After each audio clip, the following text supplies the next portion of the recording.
Welcome to this explainer. Today, we're going to dive into the absolutely incredible planetary scale engineering that happens in those critical, heart-pounding minutes between a deep-sea earthquake and a coastal evacuation alert.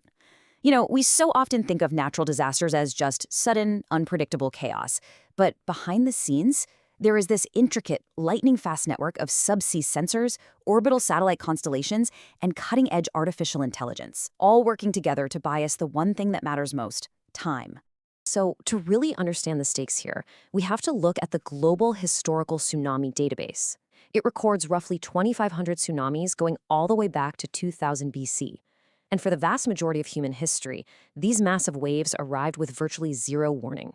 Even up into the 1950s, early attempts at warning systems were just plagued by inaccuracies, which resulted in a completely unacceptable 75% false alarm rate. But the modern system has totally transformed that reality. By improving forecasting to eliminate those historic false alarm rates, this system has saved an estimated $200 million in Hawaii alone, literally just by avoiding unnecessary evacuations. Obviously, the economic savings are huge, but the human lives saved, those are truly immeasurable. Let's look at exactly how this technological marvel actually works. Section 1. Anatomy of a megathrust quake. Okay, so our chronological countdown starts at T0 with the physical threat itself. A tsunami isn't just a big wave, right? It's the result of an unfathomable displacement of water. This happens during what we call a megathrust earthquake. Picture a subduction zone where massive tectonic plates collide. The leading edge of one plate gets dragged down, building up this incredible tension.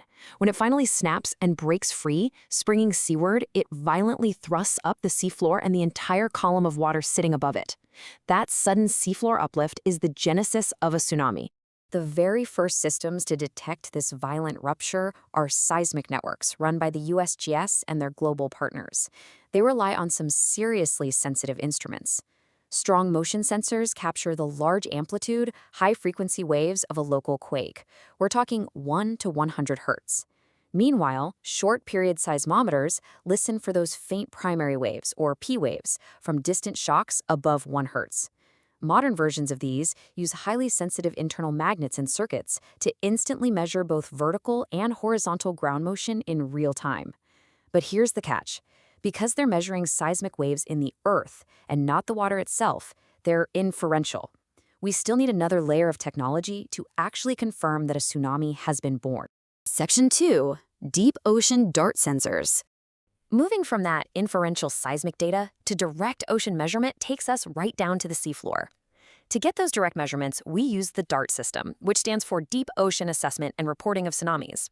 Developed by NOAA, this system anchors a bottom pressure recorder to the ocean floor. Think of it like a highly calibrated underwater scale that essentially weighs the water column above it. It then communicates that data up to a moored surface buoy using an acoustic telemetry link.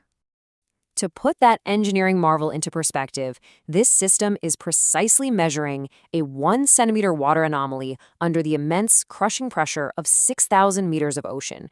It is an absolutely mind-blowing level of sensitivity. It actually filters out wind waves, tides, and normal swells to isolate the specific signature of a tsunami passing overhead, in the deep ocean where, believe it or not, it might only be a few inches tall.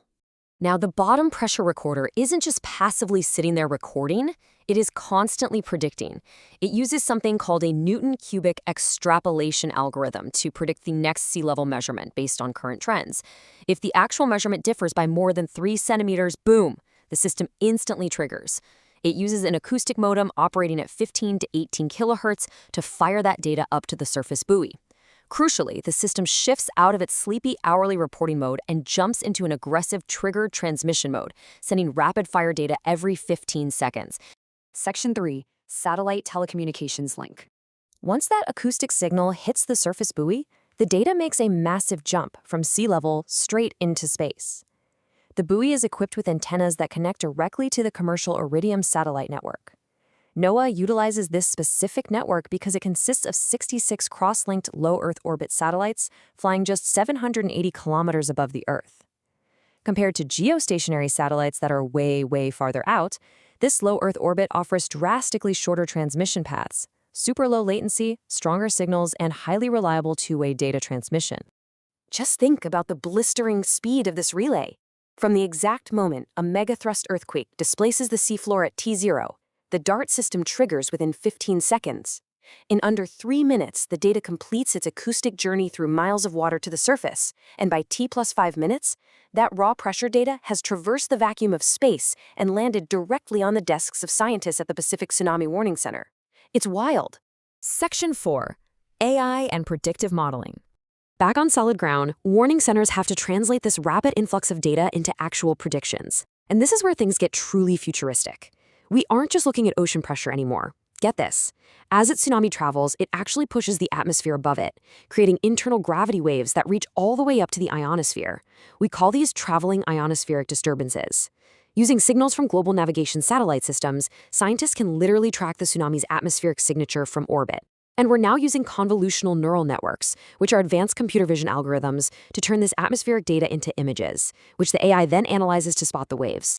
By feeding this continuous stream of satellite data through advanced deep learning models, scientists have trained the system on historical quakes from places like Mali, Tohoku, and Haida Gwaii. The result?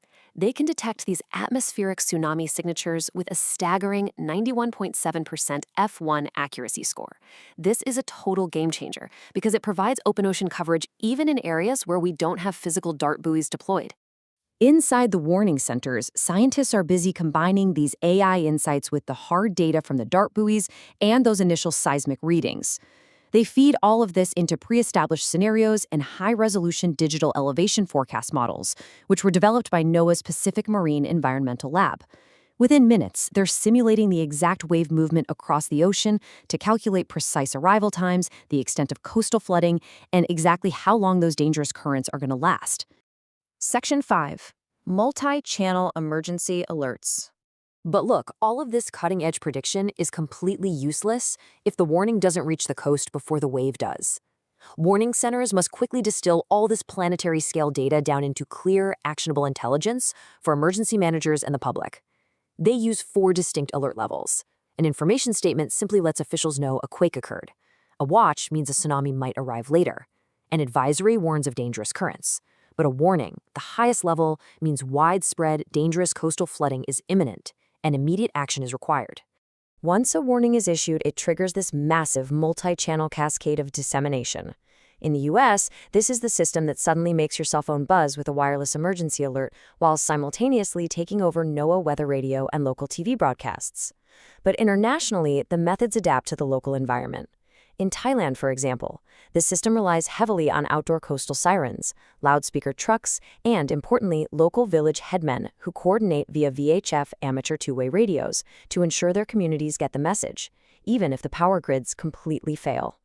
However, this last mile still faces some massive human-scale engineering challenges on the ground. Research following the devastating Indian Ocean tsunami revealed that even when 8-meter-tall beach guard towers and high-tech sirens were installed, critical gaps remained. Migrant populations, like Burmese workers or Moken communities, often just didn't receive alerts in their native languages. Tourists lacked clear knowledge of evacuation routes. Bridging that gap from a satellite ping in space all the way to a tourist safely reaching high ground remains the most complex, unpredictable human element of the entire system. To continue improving this vital head start, engineers are definitely not resting on their laurels. They are currently testing 4th generation, or 4G, DART systems. Unlike the older models, these new buoys are designed to be deployed incredibly close to the actual fault lines.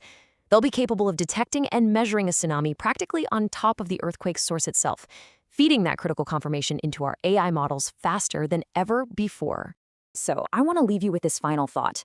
We've traced an incredible journey today, from a violent rupture at the bottom of the ocean, up to a buoy, out to a satellite, into a neural network, and down to a cell phone, all in a matter of minutes.